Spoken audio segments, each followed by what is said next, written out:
तो नमस्कार, सत श्री अकाल, आदाब। स्वागत है आप सभी का एक बार फिर से धुआंधार मूवीज़ और तूफ़ानी एंटरटेनमेंट की इस दुनिया में। दोस्तों, आज जिस फिल्म की कहानी मैं आपको सुनाने जा रहा हूँ उस फिल्म का नाम है गंगूबाई काठियावाड़ी। इस फिल्म की कहानी बेहद ही मार्मिक और दिल को छू लेने वाली है। इस फिल्म की IMDb रेटिंग है 7/10, जो कि इस फिल्म के हिसाब से काफ़ी कम है। मूवी में मुख्य कलाकार हैं आलिया भट्ट, जो कि आपको गंगूबाई के किरदार में दिखेंगी, और अजय देवगन, जो कि रहीम लाला के किरदार में आपको नजर आएंगे। इस मूवी के डायरेक्टर हैं जाने माने फिल्म डायरेक्टर संजय लीला बंसाली जी।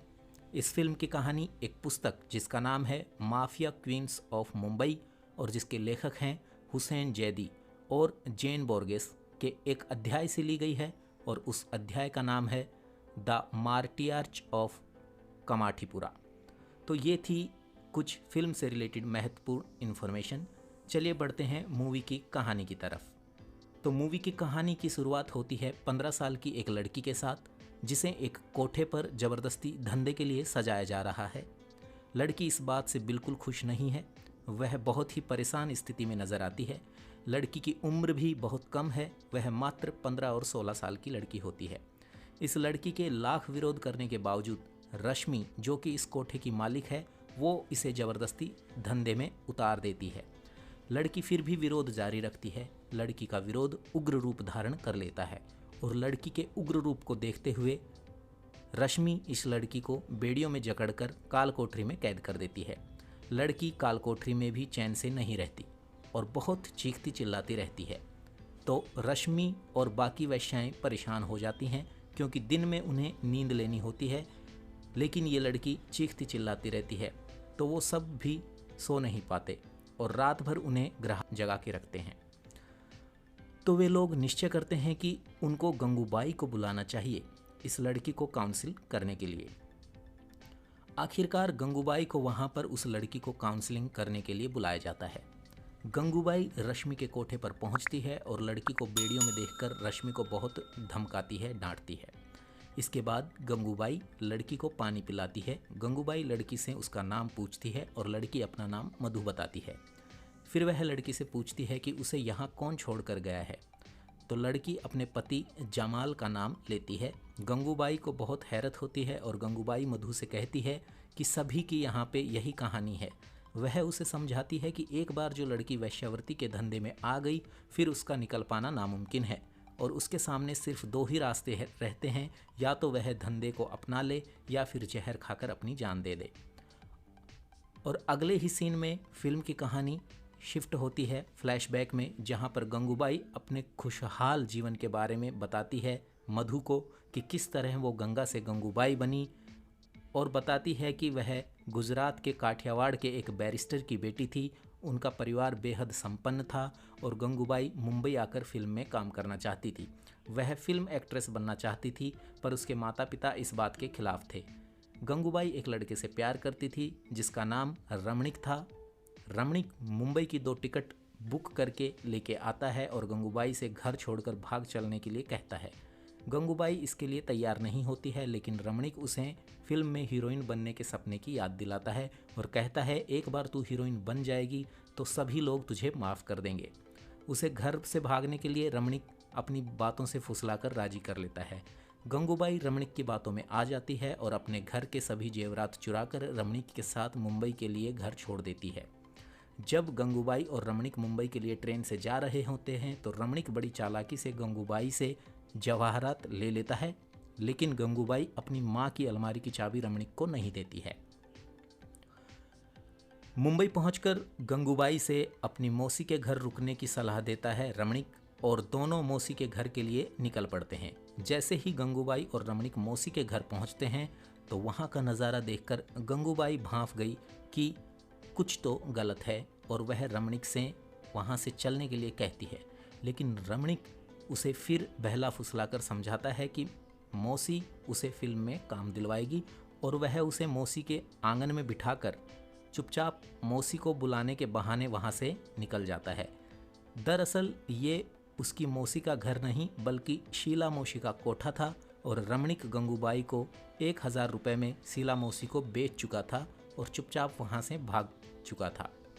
बहुत इंतज़ार करने के बाद भी जब रमणीक लौट कर नहीं आता है तो गंगा उस आंगन से उठकर घर के अलग अलग कमरों में रमणीक को तलाशने लगती है और एक कमरे में उसने शीला मौसी को बैठे हुए देखा।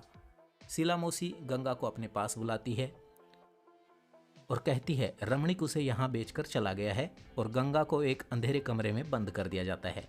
गंगा बहुत चीखती चिल्लाती है पर कोई फायदा नहीं होता। शीला मौसी गंगा को समझाती है या तो अपनी मर्जी से धंधे में उतर जाए या फिर जबरदस्ती के लिए भी ग्राहक उन्हें पैसा दे जाते हैं। गंगा को बहुत जल्दी ये बात समझ आ जाती है कि अब वेश्यावृत्ति के धंधे में उतरना ही समझदारी है। घर लौटकर जाने पर भी कोई उसे अपनाएगा नहीं क्योंकि उस पर कमाठीपुरा का ठप्पा लग चुका था। उसके बाद गंगा वेश्यावृत्ति के धंधे में उतरने का फैसला करती है और सेठ जगन उसका पहला ग्राहक बनता है।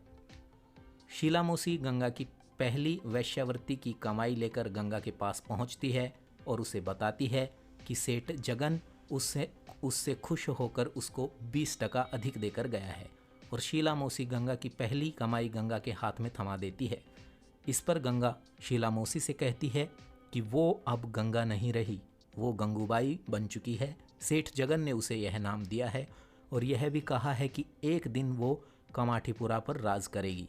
गंगा अपनी पहली कमाई को आग में जला देती है और कहती है कि इसके साथ पुरानी गंगा भी जल चुकी है और अब गंगूबाई पैदा हो चुकी है। बहुत जल्दी गंगा, जो अब गंगूबाई बन चुकी थी, कोठे की अन्य वेश्याओं के बीच बहुत पॉपुलर हो चुकी थी और वह ठान चुकी थी कि 5 साल के अंदर उसे शीला मौसी की जगह ले लेनी है। गंगा को इस कोठे पर आज 1 साल हो गया है और इसी उपलक्ष्य में इस दिन गंगा अपनी अन्य वैश्या सहेलियों के साथ फिल्म देखने का फैसला करती है। वे इकट्ठे होकर फिल्म देखने जाते हैं। सिनेमा घर के सामने गंगाबाई से एक युवक वैश्या समझकर बुरा व्यवहार करता है, पर इस पर गंगाबाई को बहुत गुस्सा आ जाता है और वह उस युवक की जमकर धुनाई कर देती है कि कम से कम हमें एक दिन की तो छुट्टी दिया करो। जैसे जैसे समय बीतता है वैसे वैसे गंगूबाई भी कमाठीपुरा पर बहुत नाम कमाने लगती है और पूरे कमाठीपुरा में गंगूबाई को हर इंसान जानने लग जाता है। गंगूबाई की प्रसिद्धि सुनकर एक पठान एक दिन ग्राहक बनकर सुबह 4 बजे गंगूबाई से मिलने आता है। वह शीला मौसी को गंगूबाई के लिए 2 गुना पैसा देने की बात करता है और शीला मौसी पैसे के लालच में गंगूबाई को रात के 4 बजे जाकर जगाती है और उस पठान को निपटाने की बात कहती है। गंगूबाई डबल पैसे की बात सुनकर पठान के साथ सोने के लिए राजी हो जाती है। जैसे ही वह पठान के साथ सोने के लिए कमरे में जाती है, पठान उस पर आक्रमण करता है और गंगूबाई को जानवरों की तरह पिटाई करता है। इस पर गंगूबाई हॉस्पिटल में एडमिट हो जाती है। उसके पेट और चेहरे पर बहुत गहरे जख्म थे। वैश्याएं इस बात पर शीला मौसी से खफा हो जाती हैं कि शीला मौसी उनकी घरवाली है, उनकी सुरक्षा का जिम्मा शीला मौसी के ऊपर है, फिर भी शीला मौसी ने कुछ नहीं किया। इस पर शीला मौसी कहती है अगर मैं पुलिस में शिकायत करूंगी तो हम सब अंदर चले जाएंगे। इस हादसे के बाद कमाठीपुरा में गंगूबाई और भी प्रसिद्ध हो चुकी थी और सभी वैश्या गंगूबाई को बहुत चाहने लगी थी। इस पर गंगूबाई अपनी सह वैश्याओं से उस पठान के बारे में पता लगाने की बात कहती है और अगले ही दिन सभी वैश्याएं गंगूबाई को बताती हैं कि वह पठान रहीम लाला का आदमी है। रहीम लाला बम्बई का राजा है। साथ में गंगूबाई को यह भी बताती हैं कि रहीम लाला बेहद ही ईमानदार इंसान है और वह न्याय के लिए कुछ भी कर सकता है। यह बात सुनकर गंगूबाई रहीम लाला से मिलने का फैसला करती है, परंतु हर किसी के लिए रहीम लाला से मिल पाना संभव नहीं था क्योंकि रहीम लाला मुंबई का माफिया डॉन था। एक दोपहर नमाज के समय गंगूबाई छुपते छुपाते रहीम लाला का पीछा करती है और रहीम लाला नमाज पढ़ने जा रहा होता है। रास्ते में रोककर गंगूबाई रहीम लाला से कहती है कि वह उनसे मिलना चाहती है और उसे न्याय चाहिए। गंगूबाई की बात सुनकर रहीम लाला उससे मिलने का फैसला करता है और उसे छत पर जाकर बैठने के लिए बोलता है और नमाज के बाद वह उससे मिलने आएगा। नमाज अदा करने के बाद रहीम लाला गंगूबाई से मिलने छत पर आते हैं। गंगूबाई रहीम लाला को बताती है कि किस तरीके से उसके एक आदमी ने उसके साथ ज्यादती की और बेहद बुरा व्यवहार किया, उसके साथ मारपीट की। वह अपने जख्म और दर्द रहीम लाला को दिखाती है और कहती है, जख्म केवल कलेजे पर होता तो मैं सहन कर लेती, लेकिन जख्म तो उसने मेरे पेट पर भी दिया है। इस बात से रहीम लाला सिहर उठता है और वह अपने आदमी से कहता है कि गंगूबाई को इलाज के लिए पैसा दिया जाए, लेकिन गंगूबाई पैसा लेने के लिए मना कर देती है। इस पर रहीम लाला कहता है कि मुझे अपना भाई ही समझ लो और भाई मानकर मुझसे ये पैसा आप ले लो। इसके साथ ही रहीम लाला अपने एक आदमी बिलाल को शीला मौसी के कोठे के सामने खड़ा कर देता है और कहता है कि जैसे ही वह पठान फिर से गंगूबाई से मिलने आए तो मुझे सूचना देना। महीनों बीत जाते हैं। एक दिन अचानक पठान फिर से गंगूबाई से मिलने आता है। इस बार शीला मौसी को गंगूबाई के लिए वह 4 गुना पैसा देने की बात कहता है।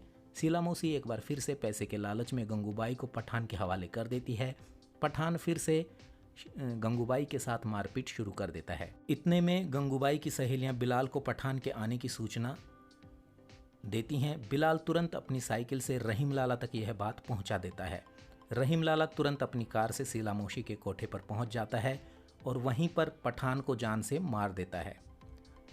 शीला मौसी इस बात से बेहद डर जाती है कि गंगूबाई के साथ अब रहीम लाला भी है। उस रात शीला मौसी की तबीयत बहुत ज़्यादा बिगड़ जाती है और शीला मौसी भगवान को प्यारी हो जाती है। दूसरी सुबह सभी वैश्या शीला मौसी को मरी हुई पाते हैं।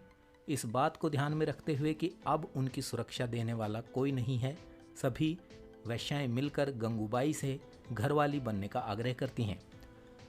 गंगूबाई उनके इस आग्रह को नहीं मानती, पर सभी वैश्या बार बार आग्रह करती हैं और आखिरकार गंगूबाई सभी वैश्यों की घरवाली बनने के लिए तैयार हो जाती है। फिर गंगूबाई मधु से कहती है कि किस तरीके से वह गंगा से गंगूबाई और गंगूबाई से घरवाली बनी। गंगूबाई मधु से कहती है कि तू भी अगर चाहे तो मधु से मधुबाई बन सकती है। गंगूबाई कहती है कि मेरे पास लड़ने के अलावा कोई रास्ता नहीं था, लेकिन मधु तुम्हारे पास 2 रास्ते हैं, या तो तुम वैश्यावृत्ति के धंधे में उतर जाओ या फिर जहर खाकर मर जाओ। इस पर मधु जहर खाकर मरने का निश्चय करती है। यह देखकर गंगूबाई मधु के कमरे का दरवाजा खोलती है और मधु को लेकर कमरे से बाहर निकलती है। बाहर निकलकर वह रश्मि से कहती है, उसको तो समझा दिया, अब तू समझ, लड़की घर वापस जाएगी। यह सुनकर रश्मि गंगूबाई से कहती है कि तुझे इसलिए नहीं बुलाया था कि तू मेरी ही लड़की को मेरे ही पिंजरे से उड़ाकर ले जाए। मैंने इस लड़की को खरीदने के लिए पूरा 1000 रुपया दिया है। गंगूबाई रश्मि से कहती है कि तू मेरे कोठे पर आ जाना और 10,000 रुपये लेके जाना। गंगूबाई की यह बात सुनकर रश्मि आग बबूला हो जाती है और कहती है कि पैसे की रोब किसको दिखाती है, मोहल्ले में इलेक्शन क्या हो रहा है, बहुत नेता बन के फिरती है। रश्मि गंगूबाई से कहती है कि जब तुम मोहल्ले के प्रेसिडेंट के इलेक्शन में हारेगी तो सारी अकड़ निकल जाएगी। गंगूबाई मधु को लेकर अपने कोठे पर पहुंचती है और अपने आदमी से कहती है कि इसको घर पर वापस छोड़कर आ जाएं। अगली सुबह एक बूढ़े चाचा गंगूबाई के कोठे पर अपने भाई के बेटे अफसान के साथ साड़ियाँ लेकर पहुँचते हैं। अफसान एक बेहद ही युवा और खूबसूरत नौजवान था। अफसान को देखकर गंगूबाई को पहली नज़र में अफसान से इश्क हो जाता है और अफसान भी गंगूबाई की खूबसूरती से बच नहीं पाता। वह भी गंगूबाई का दीवाना हो जाता है और दोनों की प्रेम कहानी यहाँ से शुरू होती है। लेकिन दोनों का प्रेम अपने अपने दिलों में ही कैद था। अभी तक किसी ने भी एक दूसरे से यह बात जाहिर नहीं की थी। अगली सुबह गंगूबाई के पंटर लोग मधु को उसके घर छोड़कर आते हैं और गंगूबाई से कहते हैं मधु के घर वालों ने उसको बहुत सारी दुआएं दी हैं। गंगूबाई के आदमी गंगूबाई से बताते हैं कि गली नंबर 7 से 14 तक का हिसाब 11,000 रुपये हुआ है। इस बात पर गंगूबाई अपने आदमी से कहती है कि इतने कम रुपए से हम बड़ी घरवाली का चुनाव कैसे जीत पाएंगे, और मोहल्ले में यह बात फैलाने को कहती है कि गंगूबाई ने 15 साल की मधु को सही सलामत वैश्यावृत्ति से निकालकर उसके घर पहुंचाया, ताकि लोगों के दिलों में गंगूबाई की इज्जत बढ़े और सभी लोग गंगूबाई की नेकी से खुश होकर उसे ही वोट दें। गंगूबाई के सामने रजिया चुनाव में खड़ी थी। घरवाली के चुनाव में जीतना गंगूबाई के लिए बेहद महत्वपूर्ण था और समस्या यह थी कि रजिया पिछले 2 सालों से लगातार ये चुनाव जीतती हुई आ रही थी और उसे हरा पाना थोड़ा सा मुश्किल था। अगले दिन मोहल्ले में रजिया अपने चुनाव प्रचार की रैली निकालती है और गंगूबाई उसकी रैली में उसका भौकाल देखकर चुनाव की जीत को लेकर थोड़ा परेशान हो जाती है। इस बात को लेकर ईद के मौके पर गंगूबाई अपने मुंह बोले भाई रहीम लाला के यहाँ पहुँचती है। गंगूबाई रहीम लाला से कहती है कि उसके सामने रजिया खड़ी है और उसके पास पैसे की कमी है तो वह रजिया से जीत नहीं पाएगी। इस पर रहीम उसे पैसे ऑफर करता है, परंतु गंगूबाई पैसे न लेकर रहीम लाला से रहीम लाला का शराब का बिजनेस मांगती है। इस बात पर रहीम लाला कहता है कि इस पठान ने वतन छोड़ा है, ईमान नहीं, और वह अपनी बहन से शराब का बिजनेस नहीं करवा सकता। गंगूबाई कहती है कि भाई, माना कि बात गलत है लेकिन इरादा तो नेक है। सवाल इस बात का नहीं है, सवाल इस बात का है कि कमाठीपुरा की 4000 औरतों की ज़िंदगी का क्या हाल होगा। उसके लिए मेरा ये इलेक्शन जीतना बेहद ज़रूरी है, और इलेक्शन जीत सकी तो शायद उनके लिए लड़ पाऊंगी, उनके लिए सोच पाऊंगी और उनकी ज़िंदगी बदल पाऊंगी। इस बात को सुनकर रहीम लाला कहता है, मैं तेरी नेकी के आगे हार गया। रहीम लाला कहता है कि इस पठान के उसूलों पर तेरी नेकी भारी है, आज से तू हमारी बिजनेस पार्टनर है। यह कहकर रहीम लाला ईदी के रूप में गंगूबाई को नई गाड़ी गिफ्ट में देता है और इसी के साथ बिजनेस कार्ड छपवाने के लिए कहता है। Gangubai mafia queen. समय बीतता जा रहा था और इधर समय के साथ गंगूबाई का अफसान के साथ इश्क भी परवान चढ़ रहा था। रजिया के आदमी गंगूबाई के पास आते हैं और गंगूबाई से रजिया का संदेश देते हैं कि रजिया ने गंगूबाई को मिलने के लिए बुलाया है। गंगूबाई रजिया से मिलने के लिए साफ मना कर देती है। इस बात से नाराज़ होकर रजिया गंगूबाई के कोठे पर पुलिस की रेड डलवाती है, लेकिन गंगूबाई पुलिस वालों को रिश्वत देकर रेड से बच जाती है। गंगूबाई रहीम लाला को फ़ोन करके बताती है कि रजिया ने उसके कोठे पर पुलिस की रेड डलवाई, लेकिन पुलिस को एक भी शराब की बोतल हाथ नहीं लगी। एक दिन जब गंगूबाई रेस्टोरेंट में बैठकर खाना खा रही होती है, तभी वहाँ पर रजिया आती है और कहती है, रेस्टोरेंट में बैठकर नल्ली निहारी खाने का समय है तेरे पास, लेकिन रजिया से मिलने का टाइम नहीं। इतना तेवर मुझको क्यों दिखा रही है? इस बात पर गंगूबाई कहती है, मैं तुझे तेवर क्यों दिखाऊंगी, मैं तो तुझे दिन में तारे दिखाऊंगी। दोनों के बीच बहुत बहस होती है और अंत में रजिया कहती है कि कल रात 9 बजे पूरे मोहल्ले के सामने मेरा भाषण है, तुम भी आ जाना। गंगूबाई दिमाग से काम लेती है और अपने एक पुराने ग्राहक गोविंद सेठ से कहकर सिनेमा घर से रील मंगवाती है, और उसी रात जिस रात रजिया का भाषण होता है, गंगूबाई पूरे मोहल्ले के सामने ओपन थिएटर बनाकर फिल्म चलवाती है। पूरा मोहल्ला फिल्म देखने में व्यस्त हो जाता है और एक भी मोहल्ले का इंसान रजिया के भाषण में नहीं पहुंच पाता है। रजिया ये सब देखकर तिलमिला उठती है और गंगूबाई से कहती है कि तूने ही ये लड़ाई शुरू की है तो अब तू वार के लिए तैयार रहना। अगली सुबह गंगू की सबसे जिगरी दोस्त कमली उसके पास आकर कहती है कि गंगू चिंता मत करो, आधा इलेक्शन तो तू जीत चुकी है क्योंकि सारा मोहल्ला तेरे साथ है। और उसे वह गंगूबाई का चुनाव वाला पोस्टर दिखाती है। तभी गंगू की नज़र पिंजरे में कैद रोशनी पर पड़ती है, जो 15 साल की बच्ची होती है और उसकी माँ एक वेश्या कुसुम होती है जो गंगूबाई के कोठे पर काम करती है। गंगूबाई कुसुम से कहती है, रोशनी को अफीम चटाकर इस तरह यहाँ वहाँ मत छुपाया करो। लेकिन कुसुम कहती है कि तो क्या करूँ, रोशनी 15 साल की हो गई है और कोठे के बुरे माहौल का असर इसके ऊपर पड़ने लगा है, लेकिन मैं चाहती हूँ कि इसकी शादी हो, ये पढ़ाई लिखाई करे और ये वैश्यावृत्ति के साए से दूर रहे। इस पर गंगूबाई खामोश रहती है। सभी वैश्या हंसने लगती हैं और कहती हैं कमाठीपुरा से डोली उठाना असंभव है। लेकिन गंगूबाई कहती है कि जब गंगूबाई ऐसा सपना देख सकती है तो रोशनी क्यों नहीं। और गंगूबाई अगले ही दिन रोशनी का रिश्ता लेकर अपने आशिक अफसान के घर पहुंच जाती है। वह अफसान के माता पिता से कहती है कि उनके बेटे के लिए वह रोशनी का रिश्ता लेकर आई है, लेकिन अफसान तो गंगूबाई से इश्क करता था और वह गंगूबाई की इस बात से बहुत नाराज़ हुआ कि वह ऐसा क्यों कर रही है। लेकिन गंगूबाई अफसान को समझाती है कि कोठे वाली उनके घर की बहू नहीं बन सकती। आखिरकार अफसान के माता पिता इस रिश्ते के लिए राज़ी हो जाते हैं और अफसान की बारात कमाठीपुरा के कोठे पर पहुंचती है और अफसान के साथ रोशनी की शादी कर दी जाती है। इसके कुछ समय बाद मोहल्ले की बड़ी घरवाली का इलेक्शन होता है। मोहल्ले के सभी लोग गंगू की इंसानियत और नेकी से खुश होकर गंगू को वोट देकर चुनाव में जिता देते हैं और गंगू अब मोहल्ले की प्रेसिडेंट बन जाती है। गंगू की इलेक्शन में जीत की खुशी में सभी लोग मोहल्ले में नवरात्रि का जश्न मनाने का फैसला करते हैं। कमाटीपुरा में नवरात्रि का जश्न बहुत धूमधाम से मनाया जाता है।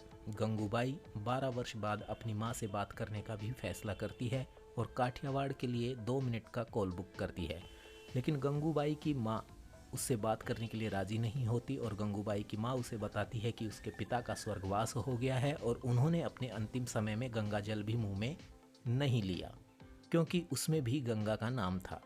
यह सुनकर गंगूबाई बेहद दुखी होती है।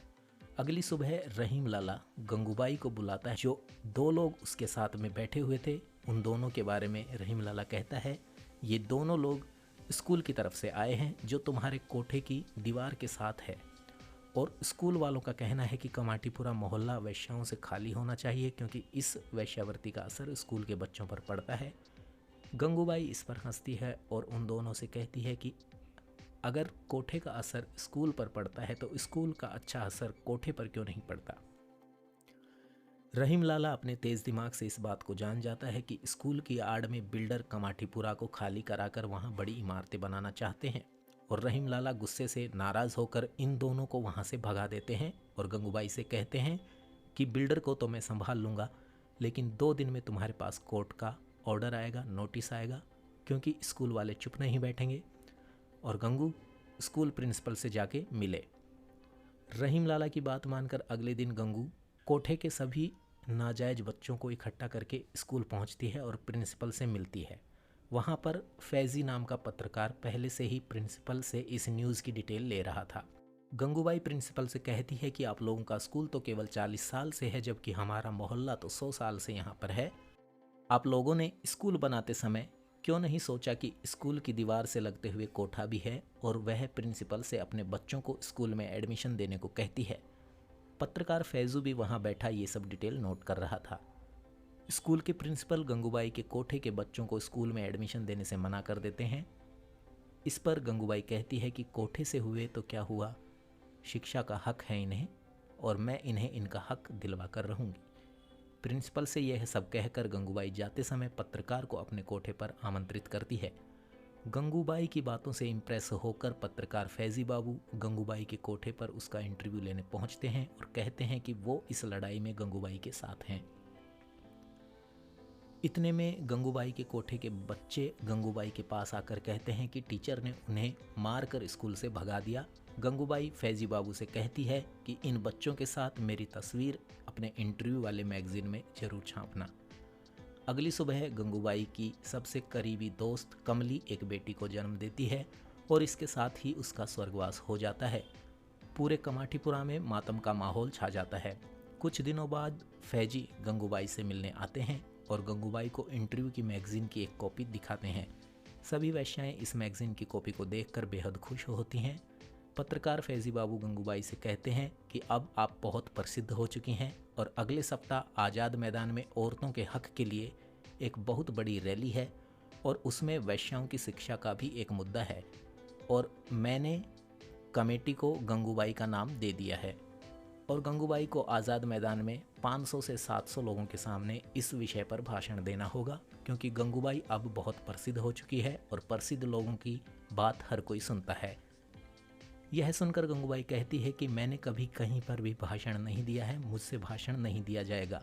लेकिन सभी दोस्तों के जोर देने पर गंगूबाई भाषण देने के लिए तैयार हो जाती है।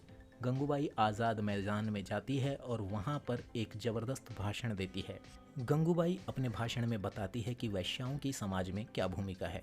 गंगूबाई कहती है कि दुनिया का सबसे पुराना पेशा है वैश्यावृत्ति। हमारे बिना तो स्वर्ग भी अधूरा है, थोड़ी तो इज्जत देनी पड़ेगी। सच कहूँ तो आप लोगों से ज़्यादा इज्जत है हमारे पास। पूछो कैसे? आपकी इज्जत एक बार गई तो गई, पर हम तो हर रात इज्जत नीलाम करती हैं, फिर भी हमारी इज्जत ख़त्म ही नहीं होती। हमारे दरवाजे पे जो कोई भी आया, हमने कभी भी उसे भेदभाव की नज़र से नहीं देखा। हमारा उसूल है भाई, हम किसी से भी मजहब या उसका धर्म नहीं पूछते। काले से ज़्यादा नहीं, गोरे से कम नहीं, अमीर हो या गरीब, सबके लिए एक रेट। जब हम किसी के साथ भेदभाव नहीं करते तो फिर हमारे साथ ही भेदभाव क्यों? और ये जो नेता अभी एकता और सद्भावना की बात कर रहे थे, आइएगा कभी हमारे मोहल्ले में, हम आपको यह पाठ पढ़ाएंगे। और ऐसा भी नहीं है कि हम लोगों के लिए कुछ भी नहीं हैं हम। जैसे पॉलिटिशियन के लिए वोट हैं हम, पुलिस के लिए हफ्ते का नोट हैं हम, मर्दों के लिए सर्दी का कोट हैं हम, और औरतों के लिए जानते तो हैं सब क्या हैं हम दिल में आग और होठों पर गुलाब रखते हैं, मिटाकर तुम्हारे मर्दों की भूख हम तुम औरतों का रवाब रखते हैं। ज़रा सोचो, अगर कमाठीपुरा ना होता तो जंगल बन जाएगा ये शहर, औरतें हवस का शिकार होंगी, परिवार बिखर जाएंगे, रेप होंगे, रिश्ते बदनाम होंगे, हमारी हिंदुस्तानी सभ्यता का नाश हो जाएगा, और इसके जिम्मेदार होंगे सिर्फ आप। अरे हम वैश्याएं सिर्फ आपकी आबरू की ही नहीं बल्कि इस समाज की भी पहरेदार हैं, इसलिए मुझे वैश्या होने पर उतना ही गुमान है जितना आपको एक डॉक्टर या टीचर होने पर। तालियां तो बजा दी, लेकिन मजे की बात तो देखो, आप हमें ही घर से बेघर कर देना चाहते हैं, और अगर वो भी काफ़ी नहीं था तो हमारे बच्चों को स्कूल से निकाल देना चाहते हो। एक सवाल पूछना चाहती हूँ मैं आप लोगों से, ईमानदारी से जवाब देना, क्या हमारे बच्चों को भी शिक्षा का अधिकार नहीं है? क्या हमारे बच्चे भी आपके बच्चे की तरह हिंदुस्तान का कल नहीं हैं कि नहीं? भाषण में मौजूद सभी लोग हाँ में जवाब देते हैं। तो बस ठान ली है गंगू ने कि कमाठीपुरा की कोई भी औरत को बेघर नहीं होने दूंगी। हमारे बच्चों को इनकी शिक्षा का हक दिलवा कर रहूंगी, और समाज में इंसान की तरह जीने का हक इन्हें दिला कर रहूंगी। फैजी भाई, लिख देना अपने अखबार में कि आज़ाद मैदान में गंगूबाई ने आंख झुकाकर नहीं, आंखें मिलाकर अपने हक की बात कही है भाई। पूरा मैदान श्रोताओं की तालियों की गड़गड़ाहट से गूंज रहा था। गंगूबाई का भाषण सुनकर बड़े बड़े दिग्गजों का दिल पसीज जाता है, और बड़े बड़े राजनेताओं तक गंगूबाई का नाम पहुंच जाता है। इस भाषण के बाद गंगूबाई और भी ज़्यादा प्रसिद्ध हो जाती है। इसी दौरान एक राजनेता उनसे मिलने आते हैं और गंगूबाई से रिक्वेस्ट करते हैं कि उनकी पार्टी के लिए वो अपने एरिया के लोगों को वोट देने का आग्रह करे। लेकिन गंगूबाई उस राजनेता से पूछती है कि क्यों, हम ऐसा क्यों करें, आपने हमारे लिए किया ही क्या है? वो नेता कहते हैं कि हमारे हाथ में कुछ भी नहीं है, जो कुछ भी है प्रधानमंत्री जी के हाथ में है। इस बात को सुनकर गंगूबाई उस नेता से प्रधानमंत्री से मिलवाने की बात कहती है। नेता गंगूबाई को प्रधानमंत्री से मिलवाने के लिए दिल्ली भेजता है।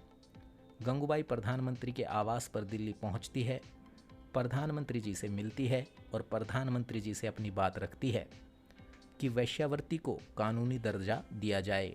प्रधानमंत्री जी गंगूबाई की बात सुनकर स्तब्ध रह जाते हैं और कहते हैं, मैं इस बारे में एक कमेटी बनाऊंगा और इस बात पर विचार करूंगा। गंगूबाई प्रधानमंत्री से कहती है, क्या आपने कभी काले गुलाब देखे हैं? प्रधानमंत्री कहते हैं, काले गुलाब होते भी हैं। तो गंगूबाई ने उन्हें कहा कि कभी आइए मेरे कोठे पर, पूरा का पूरा बगीचा है काले गुलाबों का। प्रधानमंत्री गंगूबाई की इस बात पर बेहद भावुक हो जाते हैं और अपने कोट पर लगा हुआ गुलाब गंगूबाई के कंधे पर लगा देते हैं। इतिहास के किताबों में गंगा जैसी का जिक्र नहीं होगा, पर ये गलियां इतिहास याद रखती हैं, और ये गलियां बताती हैं कि गंगूबाई के होते हुए कमाठीपुरा की एक भी औरत बेघर नहीं हुई। सफ़ेद साड़ी, सोने का दांत और सोने जैसी दिलवाली गंगूबाई जगजीवन दास काठियावाड़ी, जिसने वैश्याओं के पेशे को कानूनी दर्जा दिलाने की कोशिश की, जिसने उन्हें बदनाम गली में एक नाम दिया और उन्हें उन कैद पिंजरों में भी खुलकर सांस लेना सिखाया। उस दिन पूरे मोहल्ले में जश्न था, खुशी थी, और हर खुशी का एक ही रंग था, सफ़ेद, गंगू वाला सफ़ेद। किसी के लिए माफिया क्वीन तो किसी के लिए बहन, किसी के लिए दोस्त तो किसी के लिए माँ बन गई।